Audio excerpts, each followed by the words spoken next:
Hey, Bobby, welcome to Mass Construction Show. Yo, what up? Actually, welcome back.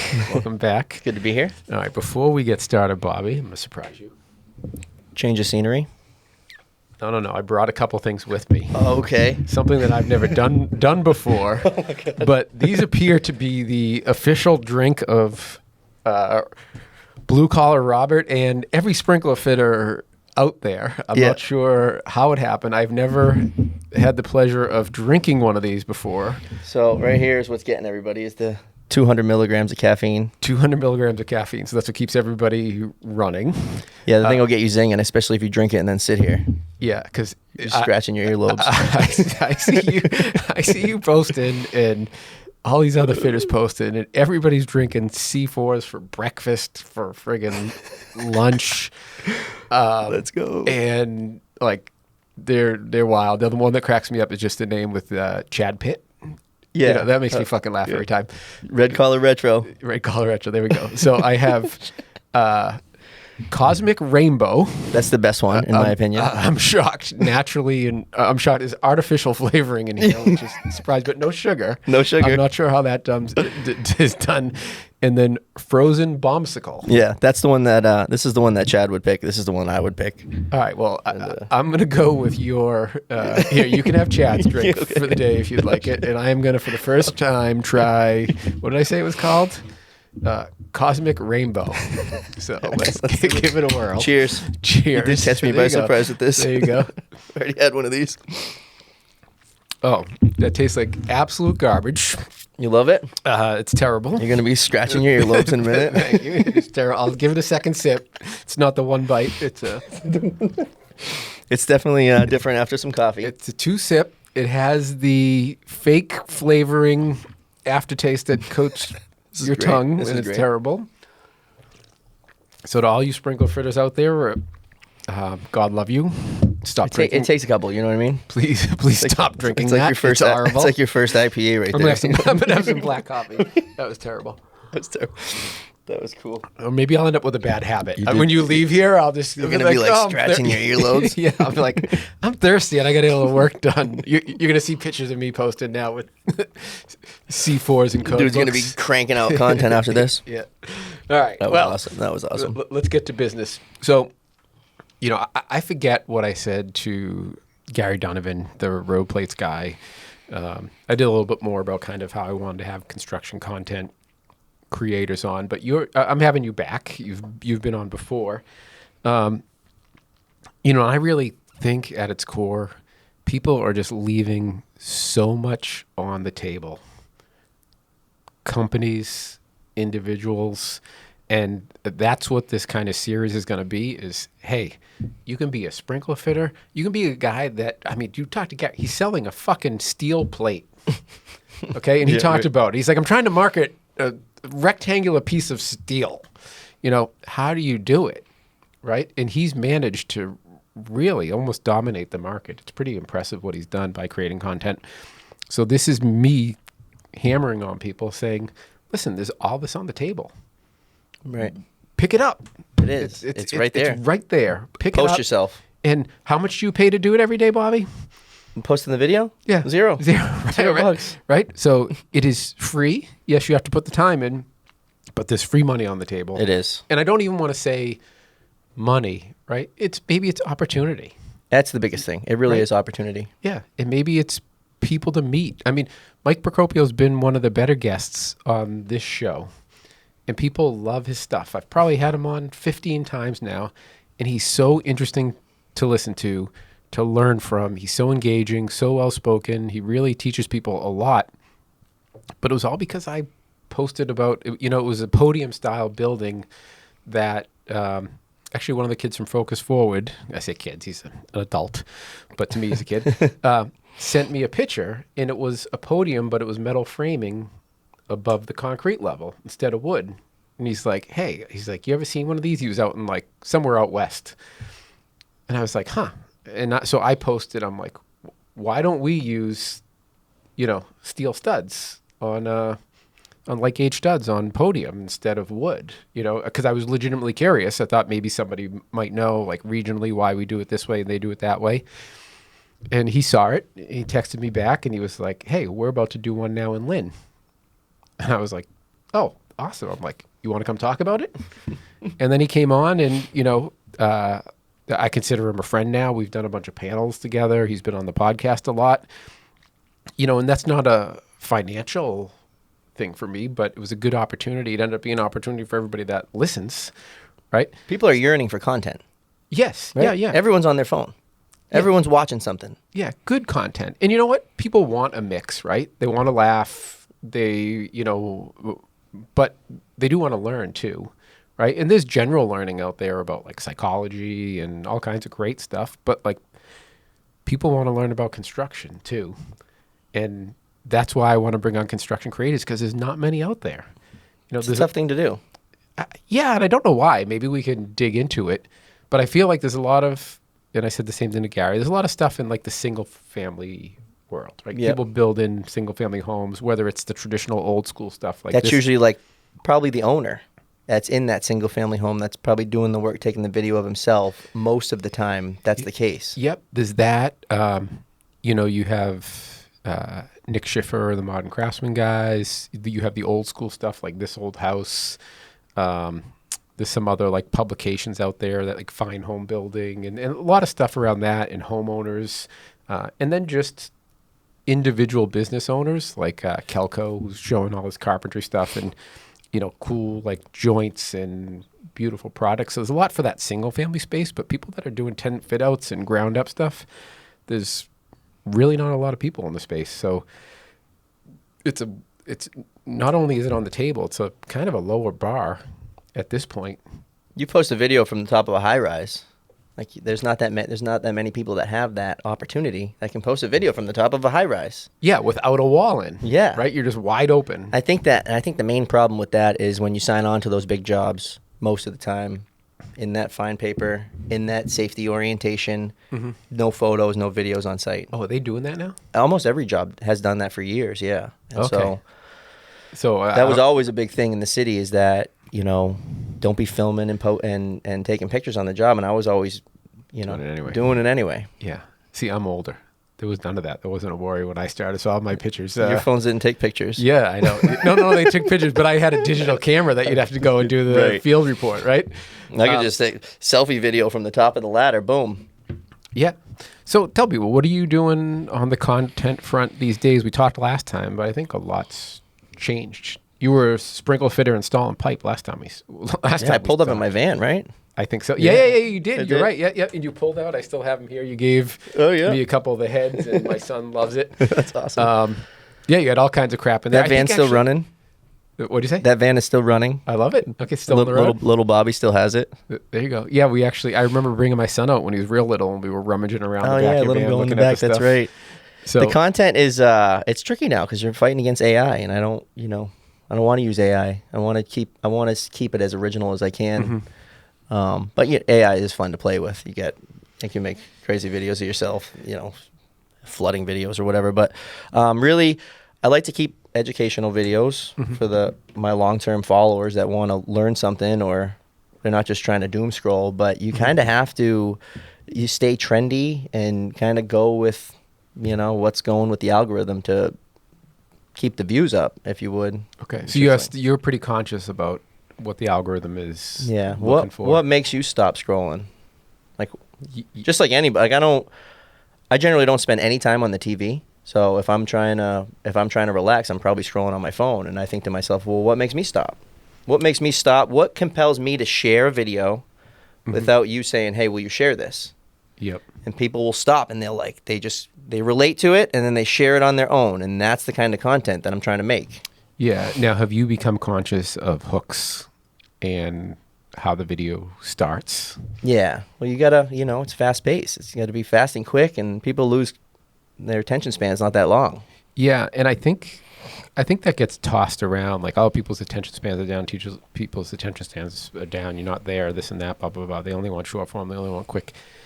But, I mean, how often I'll even hit something that I'm like, oh, that topic's interesting to me. But if they're a little slow out of the gate, I'm like, I don't have time for that, and I move on. I mean, and I think that's actually a bad thing. Yeah. I even find myself listening to podcasts now, and I struggle a little bit where I'm like, Put it on ×2. yeah, like this is, and I think that's really unhealthy at the end of the day, but that's the reality. I think that's also from being in the Northeast. Yeah, I think there is this something to be said for that as well.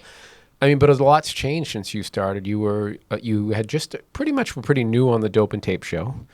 I remember we talked. You weren't even uploading it as a podcast back then, right? Because you were like, "Hey, how do you do that?" And I'm like, "Oh, there's this thing, Anchor, and you can." And I think a few weeks later, you and Brian had it up. Yep, which is great. And even if it's not big numbers, like I had a couple people reach out early on, and I wasn't quick to respond to them, but eventually I did.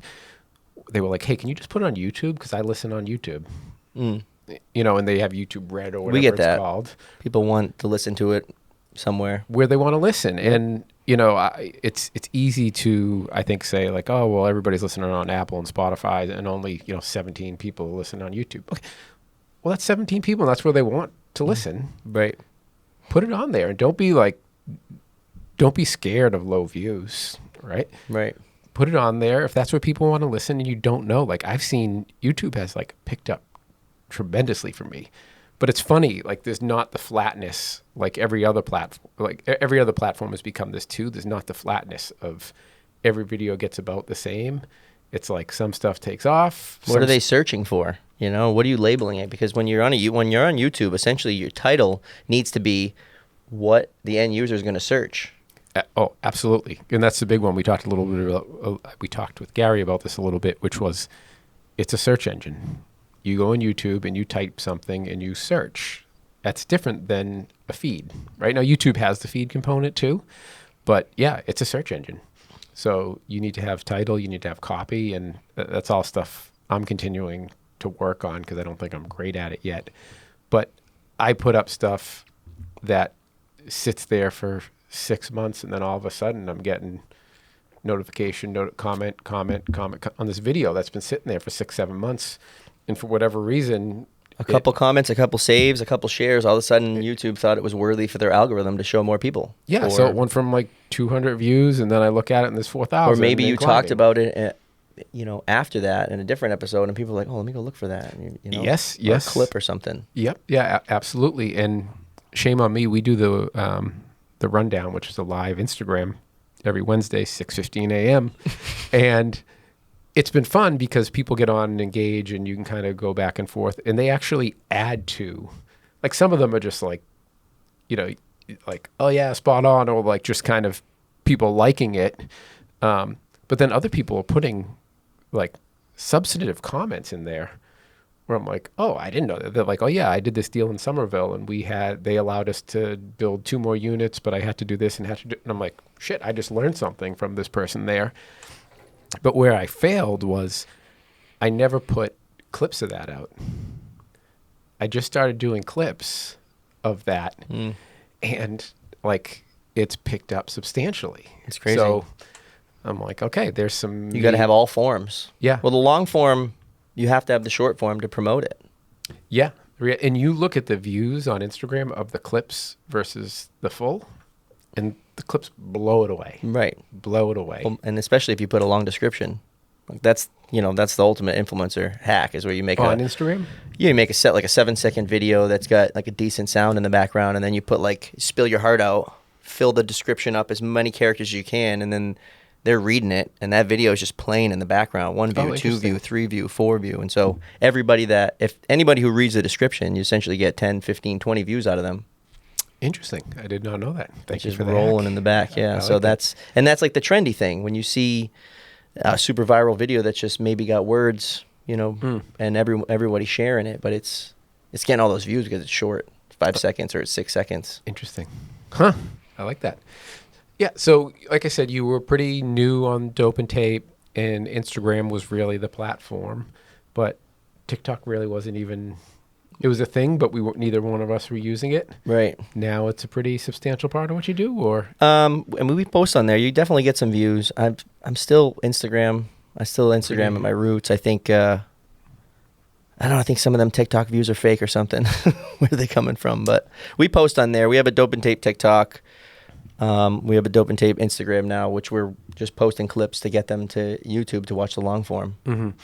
But, maybe TikTok is fake, but I notice a correlation between the stuff that gets really high views and the comments. So, I don't know. I think they're, maybe they're inflated to some degree, but there's a lot of views happening there. For sure. There's something going on. Yeah. What are you looking at when you want to scroll? I'm looking at Instagram. You are? Yeah. You're not. I'll go to TikTok if I want to find news about somewhere else in the world.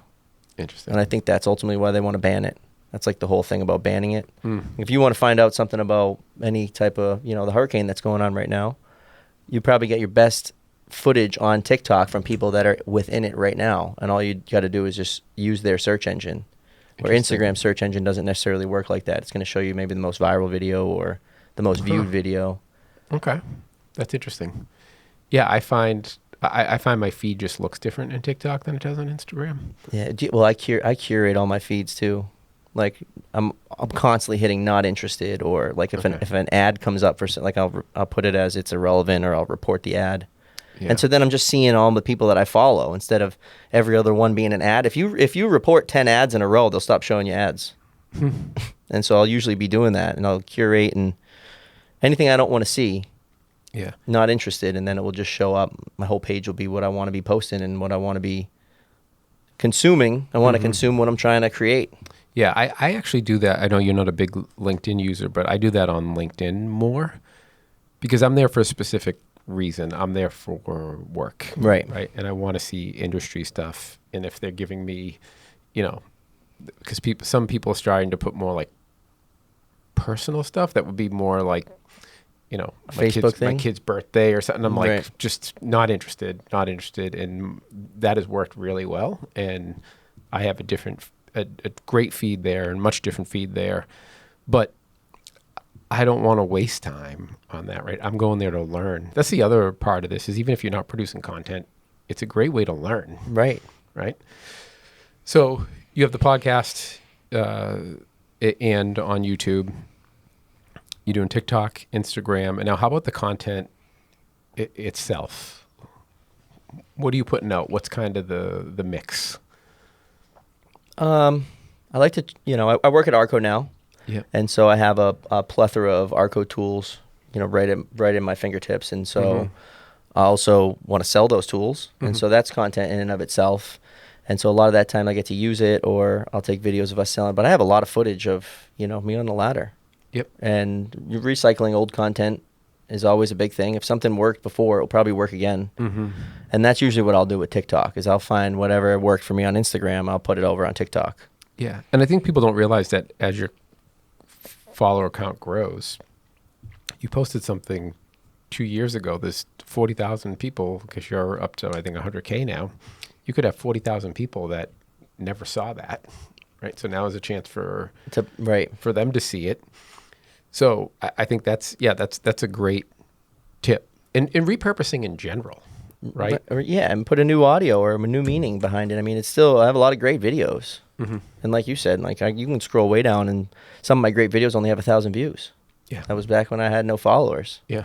That was another thing. I get a lot of DMs about, they want to start their social media. They want to start posting. It's like, well, you got to be ready to eat shit for 10 years. Like I posted to nobody for 10 years. 200 followers, and I was just consistently posting, and then one day it worked. Yeah. But I wasn't posting. I was posting for myself at the end of the day. So, that's one of my other questions is why did you start creating content? Because I couldn't find any. I was that, Same with me. And so I'm a millennial. I had a computer at age 10, a compact computer in 1999. I was typing away, playing video games, searching for things. And as I started my sprinkler career, smartphones were coming out. These apps are coming out. People are posting their vacation things. I'm posting risers. I'm looking to try to find other people posting risers. There's nobody. Yeah. I'm on YouTube trying to figure out the only way I know how to reset a dry valve is if I got an old fellow with me that's going to teach me how to reset the dry valve. I might not be able to find the book on this valve from way back when. So I'll get on the internet and look. Well, there's no videos of it. Why is there no videos of this stuff? And you can go and you can get a bunch of videos on plumbing stuff and car stuff. And so I couldn't find any type of explanation videos on fire protection stuff. I couldn't find a picture of anything or anybody. Yeah. And you know what? If you're lucky enough to have an old timer there with you that knows it, that's a plus. But that's one thing you have to have. And then two, is that person willing to share it? He has to share it. Yeah. Unfortunately, a lot of people, not just in the trades, but in any profession, will feel like, especially if they've been doing it a long time, they don't want to share it because they're afraid of that person taking their job. Right. Or maybe they've shared it a bunch of times and nobody's ever listening, or, you know, never gets through. Like, you got to listen. You got to be able to take that info.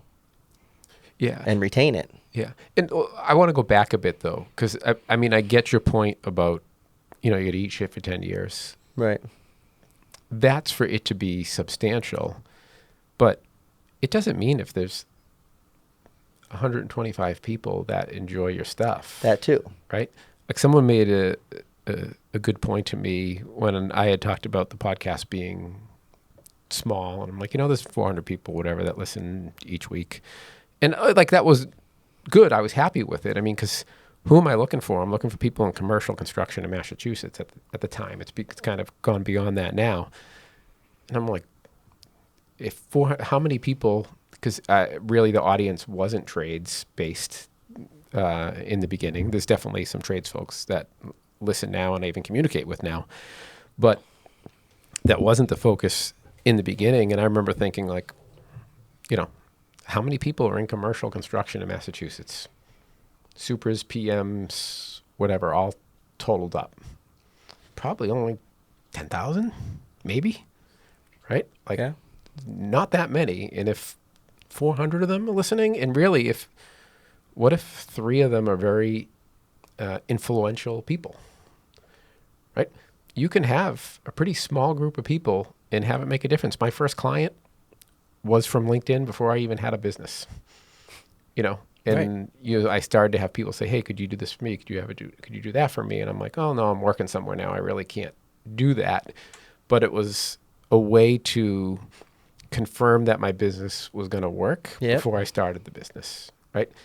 So yeah, if you want to try and make a living off of it, yeah, you got to eat shit for 10 years. That's it. Well, even that, I'm not making a living. I'm not making any money on Instagram. Right. But I'm saying if you want to, like, kind of dedicate a lot of time to it. I mean, at the end of the day, that's why I said I was posting for myself. Like, you don't, if you're going to post valuable content, it can be for yourself and like a few others. But if you're ultimately trying to make some valuable content that can stay on the internet for a long time, then you won't be so bummed out if it doesn't get like a million views or a bunch of shares. At least it's there. Yeah, no, absolutely. And what I was going to say with the 400 people, a great kind of reframe that someone gave me was, they said, listen, if you had 400 people that would show up every week in a room to hear you talk for an hour, would you be happy? A lot of people. And I was like, shit, yeah, I'd be fucking very happy. They're like, well, what's your problem then? You know? And I was like, okay. Like, that's a great reframe on things, right? You don't need to be Joe Rogan. Right. Did you know, or did you think that it was going to help your career when you started? Or were you just like, no, I'm going to put out content because there's nothing out there? Like, were you conscious of it? I didn't think it was going to help the career. I was just wanting to just put content out there and just be different at the end of the day. Yeah. Back in 2013 and 14 on Instagram, it wasn't like it is now. It was mostly you're posting an Instagram, a photo, maybe with a filter. Then, like, once the videos came in, it kind of really took off. But I just wanted to document the risers and the things I was building. You know, I would up close of sprinkler heads, and I would post the difference between a concealed head and a semi-recessed, and I would explain it. And it would be like I'd be posting it to my buddies and to my now wife at the time. It's like everyone's posting pictures of their vacations and their dogs, and I'm posting pictures of my pipe wrenches. I like it. And then I'm kind of curious. You posted, like, so if people that are watching, there's like the typical red bulb. I forget what they actually call that little thing there. Yep. Sometimes you see green, but you posted well, there's some kind of regular colors, but I saw you posted a blue one. Blue one, yeah. 280. What is that? It's just higher temperature. That's a 155. Then you go to green, it's a 200. The Yep. blues are 250. It starts working its way up, and Okay. you know I've you never get seen purples and blacks, and it just gets hotter and hotter. Oh, okay. Wow. What's the max? Really putting me on the spot. Probably about 500. I think it would Okay. probably be the black ones. Yeah. Black or purple, I think, is the highest temp. Okay. Yeah, I had never And seen if you the had to blue. have a sprinkler head like right over an oven in a kitchen or something, Yep. it would obviously have to be higher temp than just a regular 155. Yeah. Yeah. Okay.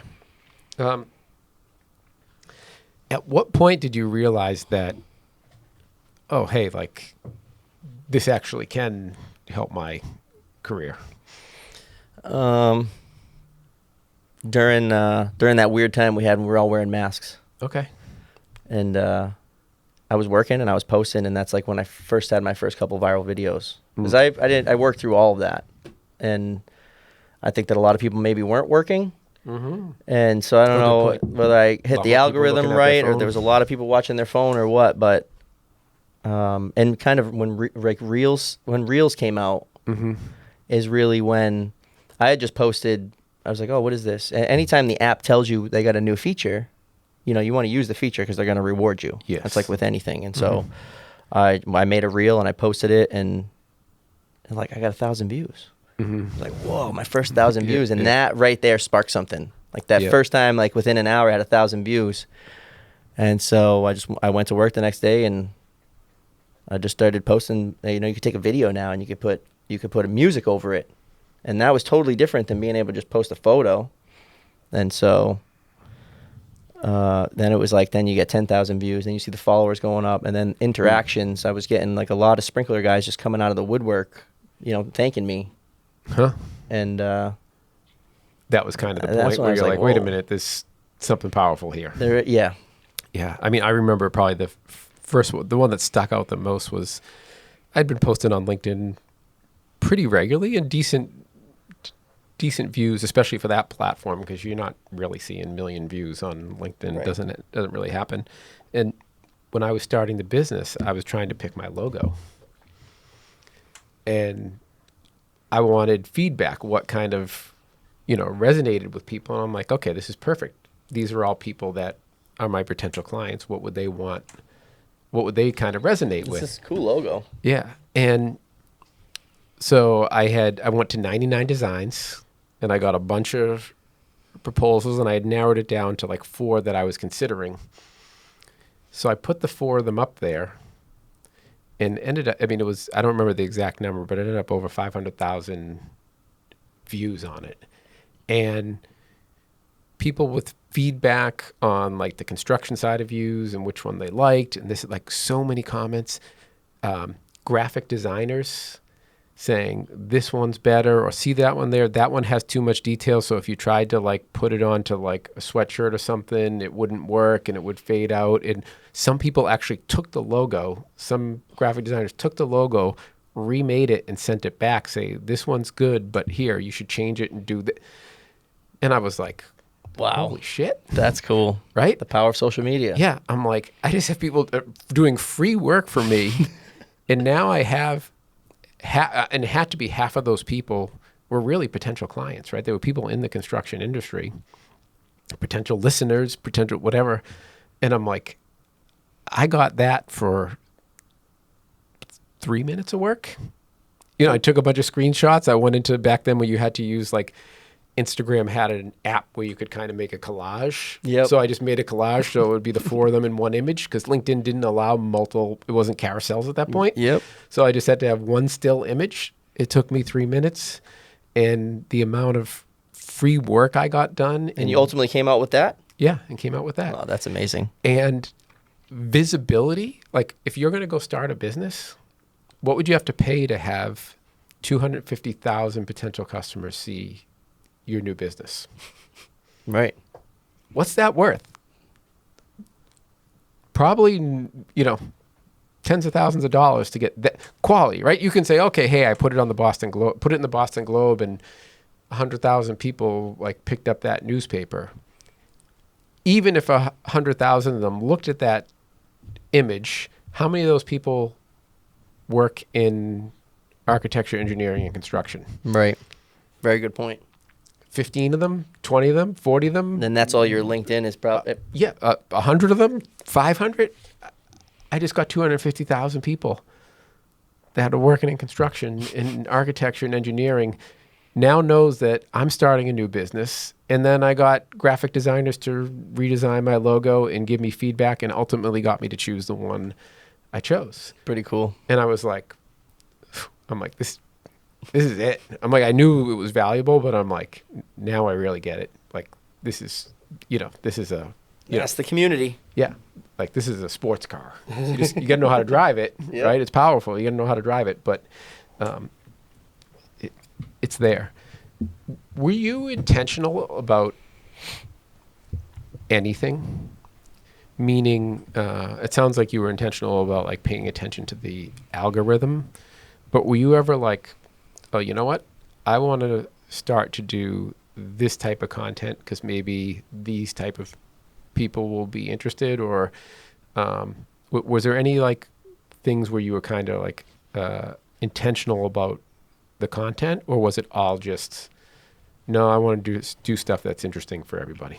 I would always have my feelers out with in the story, and I'm also a Snapchatter. I'm on Snapchat. I know Okay. that kind of, there's an age gap where that kind of just falls right off, but it's good for the wife and I to send videos of the kids back and forth and whatever. So on those other short forms, if I was doing a task, I would often always be videotaping myself in my story. And then if people were commenting on that particular story, I knew it was a topic of interest. And then I would go and create a reel or a video on that. And so we have a couple tools in the industry.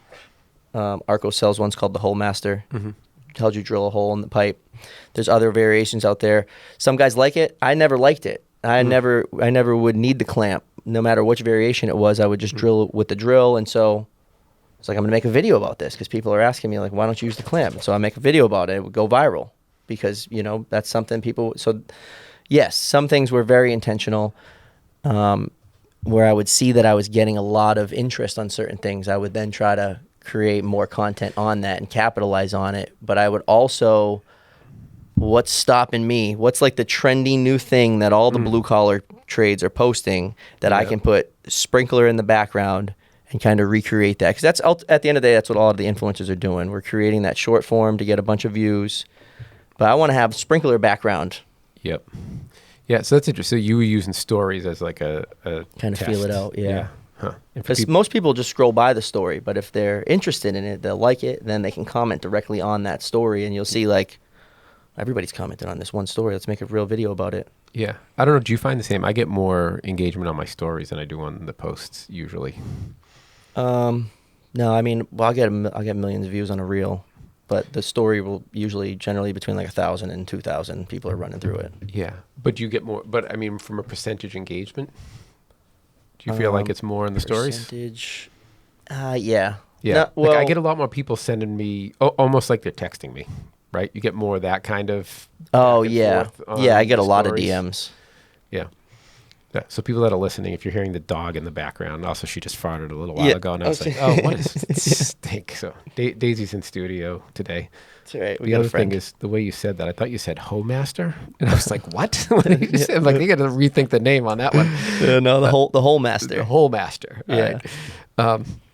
Sorry, I got off track there with Daisy. And It's okay. Daisy, don't knock over anything, okay, Good sweetie? girl. She is a good girl. She's all right. Your career now, your path has changed. Like I said, last time we spoke, you were hanging pipe. What's happened along the way? And could it be directly contributed to your content? Yes. Okay. Yeah, Why don't you tell so- people what happened? So you were local 550. That was the other thing. I mean, for you to say like, hey, I create content, but what am I going to do? Like, I'm a sprinkler fitter. Yeah, maybe a sprinkler fitter company, Canistraro sees it and says, oh, hey, he's pretty good. Maybe we want him to be a foreman over for us. So like, yeah, maybe there's that growth, but you were also union as well. So your work area was confined to that area for the most part. So you might not have naturally saw a growth projection from social media, but what happened? So, after a couple viral videos and gaining a following, the DM started, and then the podcast, right? So the Instagram came from we spun off, we had a podcast. I got a cold call one day on Instagram, which is actually funny because this is the day that I thought I made it. I was sitting with my wife, and in the DMs on Instagram, you can make a phone call. Yeah. And my phone was locked, so when I picked it up and it was ringing, it said Instagram's calling. And so I was like, oh, this is it, baby. And it happened to just be Brian Williams, the other host on the Dope and Tape show with me. And so, he had a question about some leak, or we solved the problem over a cold call, essentially. And I was streaming video games. Video games is a hobby. Yep. Again, I'm a millennial. And so I was all set up streaming video games. I was really good at it. And but it was like my wife was watching me because she felt bad, and I would have one viewer. Well, so now I'm talking with Brian all the time about work, and I was like, let's get on a Zoom real quick and like talk about this. I'm gonna broadcast it. And so I deleted all my video game things, and I changed the name to Dope and Tape Show, and we went live talking about work. And like, dude, we got 10 people watching. I was like, I've never had 10 people watching me. And like, everyone's like, what are you talking about? I'm like, I talked about my work day and he talked about his. Everyone's like, what? Who's listening to that? And there was 10 sprinkler guys or somebody out there that was listening. And I was like, well, we got to do episode 2. And so from there, we just went, and that's where the wheels got turning. We started American Fire Sprinkler Association and the National Fire Protection Association. Both have expos yearly, once a year. And that's like the big thing, the big buzz in the industry. Yeah. And so again, millennial, I get on YouTube. I want to see what's happening at these expos. There's not one video. I can't see one video from the expo floor at NFPA from any of these years. What about AFSA? I'm like, so on the podcast, we're talking about it. Who's been to these shows? I want to know, like, who's got pictures? Who's got videos? And so I forget which episode was it, but Daryl, shout out to Daryl from ARGCO, finds us. Links us up with Jim Stoddard, the owner of ARGCO. Now, mind you, Brian is an inspector in Atlanta, and I'm a fitter, local 550. And we got Jim Stoddard, the owner of ARGCO, on the show. He started his business in 1981 selling dope and tape out of his garage. So that's kind of the correlation of how he's now on the Dope and Tape Show. And we want to hear his story about how he grew ARGCO in a 40-year company, and now they sell 8,000 products. I was on vacation on Cape Cod with my wife. In like the spare room at the Airbnb we rent, running the live. Yeah. And he invited us to NFPA live on the air. It was like 2 weeks out, less than 2 weeks out. And I was already taking a week off. Yep. And I was like, oh, I don't know if I could swing that. And Brian didn't know if he could swing it either. And so I'll pay for it all if you guys go. I'll pay for the flights, for the hotel.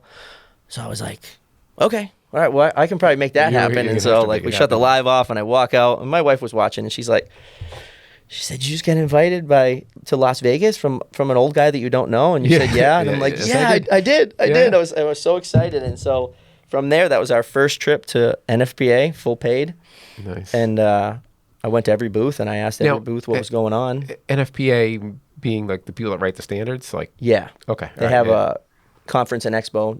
And every year it travels around. This one happened to be in Las Vegas. So now we went from talking about what's happening. Now we're here. And I got my tripod, and we had like some shitty Amazon mics. And I was like, I remember seeing go to the booth and I would ask them, what do they do? And we put it on YouTube. And for AFSA, I actually used my timeshare. And Brian paid cash to rent the car. And we flew Frontier. And we paid for the whole trip ourselves to go to our second trip. And at that conference was where I was approached by the owners of North American Fire Protection. They were trying to hire me. And so that was kind of surreal. Yep. And so with a little bit more talks to that, I took that opportunity, and I now was the national operations manager for cold storage, nationwide sprinkler outfit.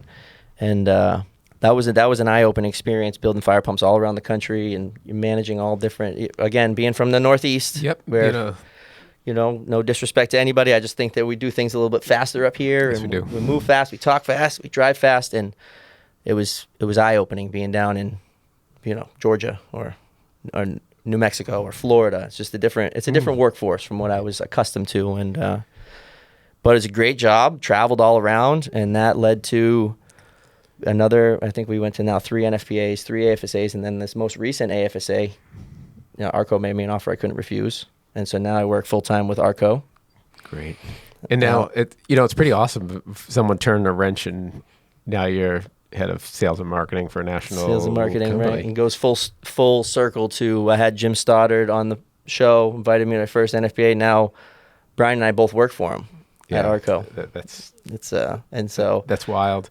Brian, And I have to imagine what is it? The first company, North American Fire Protection. Yep. Like just traveling now, just also think of that group of followers and people you've met all over the country now. So, right. You would call him Brian, was he in Georgia? Yeah. Yeah. You were, conversing with Brian in Georgia, but now you'll have this whole host of people all over the country. Well, I was putting stickers on my face in every supply house in every city that I'd go to. Because Yeah. I was basically doing sprinklers out of a backpack.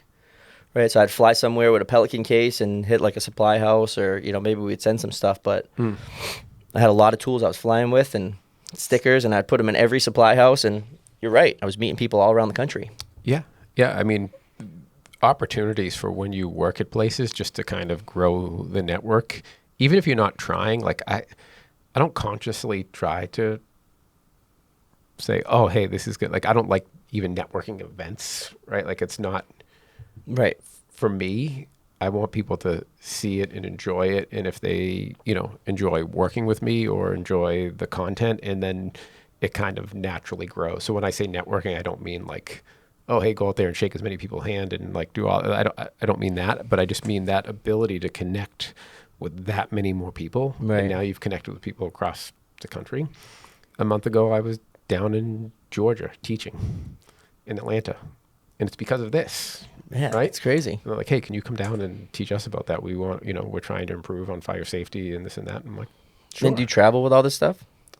No, I didn't travel with all this stuff. It was just I was teaching. Oh, okay. Right? But still, it's a potential client. I also, I had a good conversation with the guy that ran all of safety for that company, a pretty big company, and they work throughout the Southeast. And we were talking, and I'm like, this is great. And I'm like, if I ever have an issue, if I have a client down here and I don't know something, now I have somebody to call. And if you have an issue, you need a question, you call me. And like, it's just, that's so valuable, right? It's just access to people and information and just a way to learn and make new friends, frankly, right? Right. I would say you probably have a lot of people you consider friends now, and you might have never met them. For real. Right? Red Collar Retro. Yeah. We were talking about Chad. Like I met him on Instagram. I mean, Brian. Like the story with Brian is I met him on a cold call on Instagram. We had an LLC and bank accounts before we had ever shaken hands. Before I'd ever met him. We met in person because we went to NFPA because Jim paid for it. And so that was like 6 or 7 months into the podcast where we met for the first time. Yeah. So we've talked about it a little bit, but what do you say to the person that's listening and they're like, hey, I work for a company, whether they're a project manager or an electrician or a fitter or whatever, like, what can content do for me? Right? I'm not looking to bring in business. I'm not a business owner. I'm not. It's a creative outlet. It's a creative outlet. I see that. Like I'm creative. I always liked video, so I think it's just very valuable. If you're not going to make it, you could be learning. If you're not a reader, like there's a lot of learning to do through videos, through content, right? Mm-hmm. I don't necessarily like reading books, but I'll listen to them on Audible. Mm-hmm. And so I guess for all the project managers or any of that, I don't know if you can't. Most people don't want to create content. They don't want to be on video, and it seems like more people don't want to than do want to. Yeah. Was it all hard for you that when you first started posting, where you're like, I don't know if I want to put this out there? Well, so because I was posting to nobody for so long, right? And like anytime we'd be like at the friend group and they would, like all my buddies, it would be like buddies wouldn't. I wasn't posting the normal stuff that everybody was. So I was already used to kind of people taking jabs at me. Yep. Once you go viral on the internet, though, you get like some crazy stuff. Like I was actually getting some death threats, which was pretty crazy. Whoa. Yeah, Gary talked about it. Easy, buddy. Yes. So I get a screenshot of that now. This is premeditated. Gary, the Real Plates guy, his license plate says "Hi haters." Hi haters, yeah. And so there's a real correlation to haters in the comments and the video going viral. And so you'll notice some people will purposely do something wrong or to antagonize and to drum something up. It's another way to go viral. Yeah. I don't think that's lasting though. No. What? Being a hater? No, I just meant, putting things out there. Oh, it's hard to sustain. It's essentially like clickbait. Yeah. Right. It's like if you're funny. It's like if you base your whole social media presence on being super funny, that's super hard to maintain, to always have a very funny video. Yeah. And so I give it to the guys that have very funny pages and always are putting out funny content, because that's tough. Yeah, that level of creativity is impressive. It's impressive to me, Whereas the educational stuff, there's always something new to learn. And if you want to put out one funny video, you can. Oh, absolutely. But if you just always funny, it's very hard to sustain. Yeah, that's the beauty of it, which is you don't have. I think people think that you have to stick to kind of a stay in your lane attitude, like, oh, my page is for this.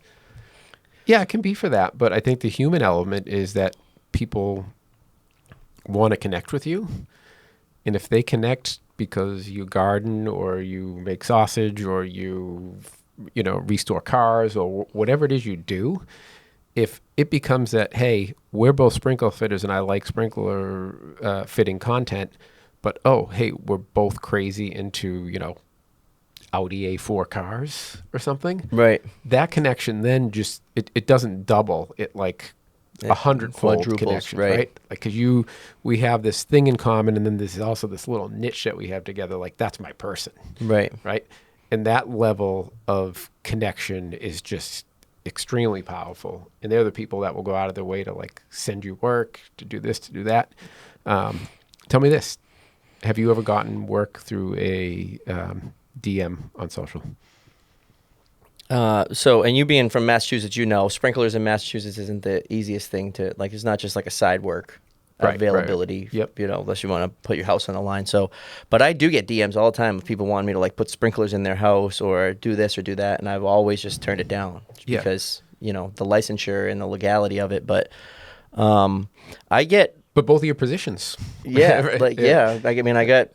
I'm off the ladder, right? Yep. So a lot of guys that are in the field on the ladder, maybe listening to this right now, work on the ladder every day. I mean, the dream is like, you want to get off the ladder by your 40 or your 50, whatever you get off the ladder before 40. That's pretty good. Yeah. Right. Yeah. And I won't ask you about pay, but I'm sure there's probably a sizable percentage from a pay that your pay is increased because of content. Correct. And that's not I'll just use round numbers. If you were making 100K and now you're making 120 over the lifetime of your career, how much money does that put in your pocket? Right. Just because I was making selfie videos. Right. About what we do. And find the niche. And where I want to go back a little bit to where you're talking about posting about yourself and trying to do that double down thing. You got to be careful right there, because all those years that I would post to nobody, I was also posting a lot of my opinion, a lot of my political opinion, a lot of just a lot of my opinion on anything that would come across my feed. That would go, I would put it out there as my opinion. And so when I kind of decided, and this goes right around to where I quit drinking in 2019, I'm not getting any there's no value in me trying to change someone else's political views. And the people that are following me probably already have my political views. And so all I'm doing is just reinforcing theirs. I'm not going to like change the way someone's thinking. So I said to myself, I'm not going to post one more thing on my page about politics or my opinion. It's going to just be strictly if they come to my page and I changed my bio and I changed everything. So it's not going to be my family. It's not going to be my opinion. It's going to be strictly sprinkler. When they come here, they know that they're going to get sprinkler. Yeah. Same thing. My family doesn't make it. Right? Yeah. And there might be one thing that might be like kind of relevant or like super funny. Like my kid built a treehouse and I'll put the treehouse there. Right. Right. Because it's a construction thing. And, I do talk a lot about like, education and wanting to like, and that people should generally be outside in nature and try and grow your own food. And like, and unfortunately some of that becomes political, which is fucking wild to me. Right. But, yeah, I keep that out. politics, religion, same That's thing. it. Like that's not what we're here for. Everybody can believe what they want to believe, and like Exactly. go for it. Power to you. Do you? Right. Right? I don't want to start arguing over beliefs. Yeah. We're both wrenching the same pipe is how I always seen it, you know? Yep. But I think, yes, you avoid those things. 1,000% with you. But I do think allowing in our case, construction content out there, I think is a good thing. Yeah, well, you had mentioned 40,000 followers, and I was like sitting at about 40. I grew about 30 to 40,000 followers, and it seemed like it was mostly blue collar. Mm-hmm. And really the main mission is to get younger people to be sprinkler fitters instead of like plumbers, electricians, or carpenters, because everybody knows about it because of the trade schools and because we talk about it. It's on TV. No one talks about a sprinkler fitter. So I'm trying to promote sprinkler fitting. And then with that, I want to show the toys and the cars that sprinkler fitting has earned me. And so I went mega viral in my Mustang, you know, wearing a Viking shirt, and that brought like 50,000 car guys to my page. That one video, like I was getting hundreds of followers in like a minute. It was crazy. Yeah, that's wild. And so now they're expecting car videos now. Yeah. You know what's wild? I started off when I had just, you were at my house in West Roxbury when we used to record out of the house. And I had my little garden there that, you know, started off, because it's a city lot. It was tiny. And I started off with probably a garden the size of a piece of plywood. And then I grew that to maybe it was about 10 by 20. And I was squeezing as much as I could out of there.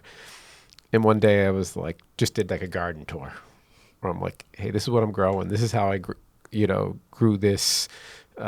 This is where I got this from, because friends that would have I remember that video. breeds and, and then that was when I planted it. And then I did an end of the season one. Hey, this is what I do come the end of the season to let it winter. And when I started to do no-till and how to save the seeds so I can replant them for next year. And like, people love it, and it gets great views, Right. and great engagement. And I'm like, and the video is always dog shit because I'm trying to just walk around with my phone, and like I said, no offense to anybody that uses selfie sticks, but like I always said to myself, I'm not going to be the person walking around with a selfie stick. That's just me. Like I'm pretty sure you use one at some point, but like I don't want to do that. So I just take this camera. So like I'm trying to show my face in the plants, and sometimes I'm pointing at the plants and it's just looking at the fucking dirt and what. Right. But I think people are naturally curious about how do you grow food, and the amount of people that didn't know you could save seeds, or that lettuce, because I would let lettuce go to seed. They're like, what are you talking, like, what do you mean? And I'm like, it's a plant. It'll eventually grow and flower and give seeds. And they're just like, what? Yeah.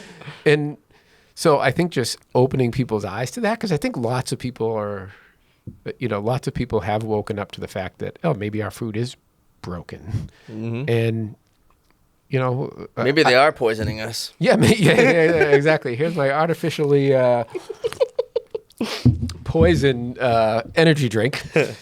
And I think enough people are out there that, you know what, maybe I'll just get a couple pots, do something on my deck. Some blueberries. That's what I did. I grew a whole row of blueberries. Yeah. Like I got into it. What am I supposed to, I dug the hole. I can't just dig a hole. You got to put the right nutrients in it and the right dirt. And then once that pine mulch with it. And I set up a whole irrigation system with misters on timers. And it was like, that was just, me scrolling. I'm like, ooh, blueberries would be cool out front for the kids. And now I got 10 blueberry plants that are just auto doing it on their own. Yeah. And the amount of people now that follow the content, and when I happen to be at their office or do whatever, and they're talking to me about drying sausage or garden tours. You know what I mean? Like, but that's great. Like, that's something you now can talk about with somebody. They're like, show me the chicken coop. Yeah. They'll catch a glance of the chicken coop in the back, which I use like the sprinkler pipe and threaded rod to build. Yeah, I got to work with you. I need to figure out how to not have my water freeze this weekend this winter in the coop. So okay, yeah, let's talk about that. So how big's your garden right now at the new place? Oh crap! It's probably, I would say, about 60 or 70 feet by 40 feet. Substantially bigger than... Yeah, it's just... footprint is the footprint of a small home. Good for you. That's awesome. And the amount of food that we've canned and dried stored And probably given away. given away. Yep, first year. Good for you. And that was like, and my wife got a lot more involved with it. It was all me in the past, but now that it's become gigantic, Yep. and We've it's- started out small. We do cucumbers and squash, and I've done a couple of raised beds and the blueberries, but yeah, I'll have to clear some land to make a big one. yeah, and just like, not to completely derail this thing, but like the food, even the fruits and vegetables that you're getting in the store are just pretty much void of nutrients. Blueberries aren't supposed to be that big. Yeah, exactly. Yeah, and that's the other thing is like the amount of wild berries and grapes and everything that are on our property now. Oh, that's cool. And you're eating grapes that actually have seeds, which they're supposed to have, folks. Just Yeah. FYI. FYI. We could have a whole nother episode. Yep. You're eating a nutrient dense food, Right. right? That you grew and you're just Yeah. probably giving it your well water. Yep. Or better, it's wild. And actually, we've gone to, I have now for probably the past 5 years, I don't even water the garden. Oh. Because what happens, hey, well, we've done it. So I'll stop after this one, folks. Don't worry. What happens is when you water yourself, right? And you can try and do the thing where you do the drip irrigation so it goes down a little bit more. But at the end of the day, you end up surface watering. Because the best case, even if you watered the thing for 2 hours, if you scratch down 4 inches, it's dry, right? The water doesn't make Penetrate. its way down, right? So what happens is when you surface water, the plant will grow its roots where the water are. So they'll grow on the surface. Because everyone's going to say, well, if I don't water it, it always dies on me, right? Because the roots are on the surface, and when the sun hits the soil, it burns the roots, and they die. But if you don't give it surface water all the time, Then it'll reach down. it reaches down for the water. Because if that was the case, why wouldn't, like, all the wild brush that's around, why wouldn't that die every year when your tomato plants die? Right. It hasn't gotten water in 3 weeks. What is it, magic? Right. Right? So now, granted, if I start from seed and I transplant them and they're like super tiny in the beginning, I might water them. If it becomes like Keep 'em damp. 95, Yeah. whatever, just to like, so I don't lose it. But other than that, 5 years now, I don't water my garden. And if you saw what it produces, It's a good tip. it's wild. And the other benefit there is that it's getting more nutrients as it. Daisy, just stop farting. As it. God. I didn't hear it. Yeah. No, I can't hear it, but I can smell it because she's right under me. She's over there. But when the roots reach down, It grabs more it grabs more nutrients because especially if you're like tilling the top. I've been trying to do more no-till. If you're tilling the top, you're losing a lot of nutrients that are that are at the surface. So you're getting more nutrients, and you're not needing to water it constantly. And It's a good tip. people think I'm crazy, but I've got People 5 think I'm years crazy anecdotal too. evidence. It worked pretty damn well. And it's amazing because they adapt, right? You see when it starts to get hot and it's been a week of 90, whatever, you see the leaves starting to curl. But when the leaves curl, they're just protecting themselves from the sun. And then when you see at nighttime when it cools off, they open back up, right? So, they can survive. They Stop don't- watering your plants. Yeah, they don't need us to walk around with a watering can to keep them alive. Well, they shouldn't. But all right, last thing. And now I don't want you to feel like this is just about content when I'm asking you this. Just generally, it could be anything. It could be, amount of tradespeople working. It could be about tech. It could be about marketing. It could be about social media. That's fine too. But what do you think we're going to see more of over the next, you pick 2, 5, 10 years? What do you kind of see? Where do you see us going? What do you think we're going to see more of? And what do you think we're going to see less of? You can pick next 2 years, 10 years, whatever. We're going to see more of. What are we going to see less of? And while you're thinking, I asked the question because people sit in different places. In my view about as a code consultant, what I see versus someone that's in tech versus someone that's hanging pipe versus a guy that's delivering road plates, you kind of see the world differently. So I'm just kind of curious what you think we're going to see more of and what you think we'll see less of. I think we can pick the same topic for both, and I think it's going to go with the EV. We're already seeing a lot of changes with EV and these lithium batteries and the parking garages that don't have fire protection. And so now we're changing all these laws with fire protection surrounding electric vehicles and the batteries It's terrible. It's terrible. And so, but at the same time, we're finding that the electric vehicles don't last. Like, you got to replace the batteries after 70,000 miles. If you compare the gallons per mile cost to kilowatt per mile, you're already upside down. And so I think that we're going to be starting to change all this infrastructure to better suit EV at the same time that we're going to start using less EV. Interesting.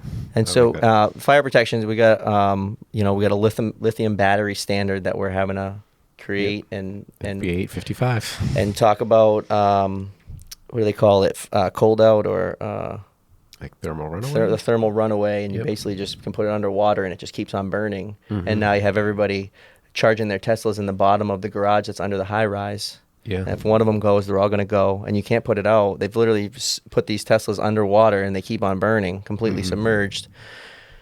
And there's horror videos of these things don't even last 100,000 miles, so they're not sustainable. But yet we're putting a lot of money into them.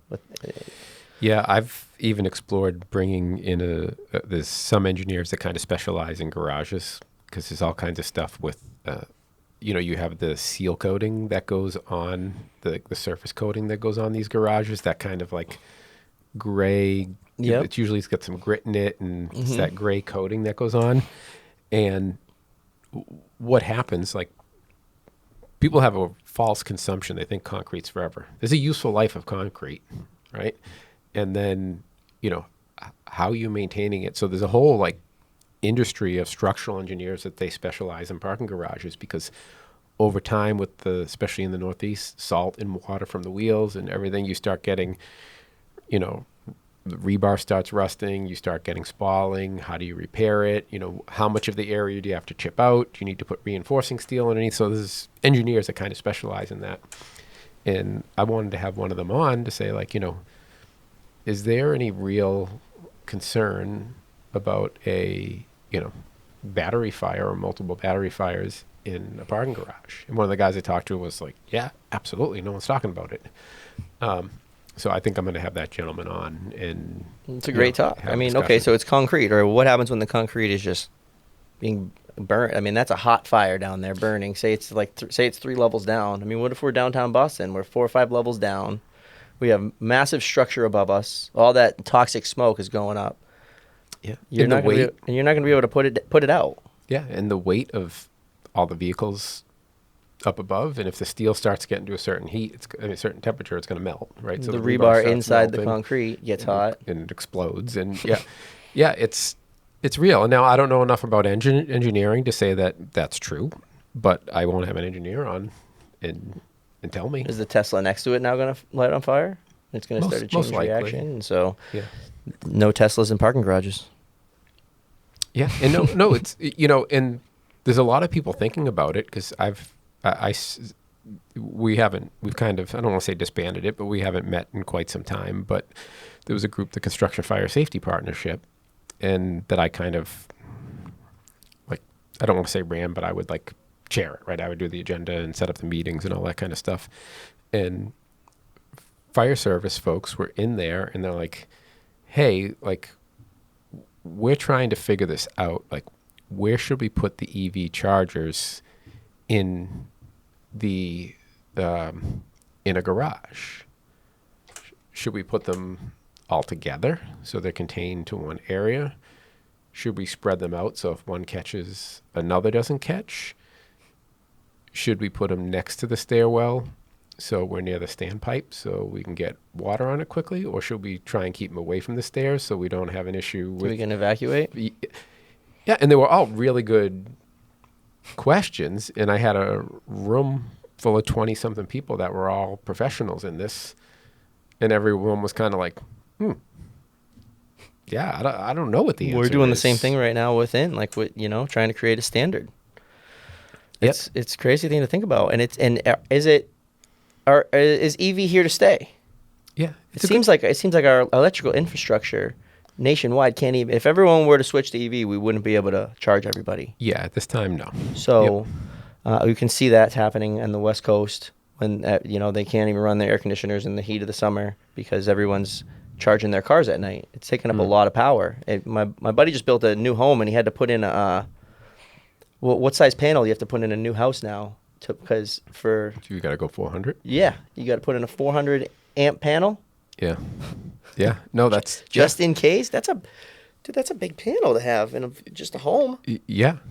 And if everybody swapped to 400, like couldn't handle that right now. Yeah, right. No. Where's the power coming from? So Yeah, it's a great question. And now that's kind of a battle that's gone on for a long time, even beyond EVs. Like codes have trouble keeping up with new technology, right? Because technology just happens so fast, and codes are very bureaucratic and slow, and they struggle to keep up, and that's that continues to be an issue on a lot of fronts, not just EVs. So, but yeah, I think EVs is more of a hazard there, right? If the code has slow on keeping up with some other stuff, it's not life and death, right? Yeah. So, yeah, okay. there's another code kind of similar to that too that we could touch on quick. Is NFPA 420. Yes, And it's directly correlated to what you pot think. code. It's the pot code. And so there's a lot of those warehouses going up, grow facilities and such. And a problem that I've been hearing about this made it to my DMs is where, you got to put sprinklers through the whole building, right? Yeah. And then they're doing it in hydroponics. So they're growing the pot in water essentially. And so they basically build a whole subfloor. And then they're growing it in buckets, and it's over 18 inches off the floor. And So now you we're have to required to sprinkle put that heads space. under it. Huh. And so there's been places that have now basically built their whole setup and gotten their whole operation going, and now they have to either take it all down and make it lower, or rethink it, or add sprinklers underneath the subfloor, almost like an IT room. Yeah, where you that's have exactly what I was thinking of. Yeah, that raised floor. And that's a whole nother standard that's having to be created now because of this movement. Yeah, and what do they have to put for coverage there? Do they have to have like closer spacing of the heads, presumably? Because is the fire load that much greater than a normal? Do you know? Or I don't know you off the top of my haven't head, done but probably. Yeah. Okay. All right. Well, this was fantastic. This was awesome. Thanks for coming back. Yeah. And I'm glad you got to see. Thanks for the C4. I'm glad you enjoyed it. Yeah, the new studio. Yeah. What was yours? It was Frozen bombsicle. Yeah, frozen bombsicle. Yeah, I don't know. Maybe I'll have to take a sip of that one too to try it out. Awesome, Bobby. Thanks for coming, and I'm sure we'll talk Appreciate it, soon. man. Yeah.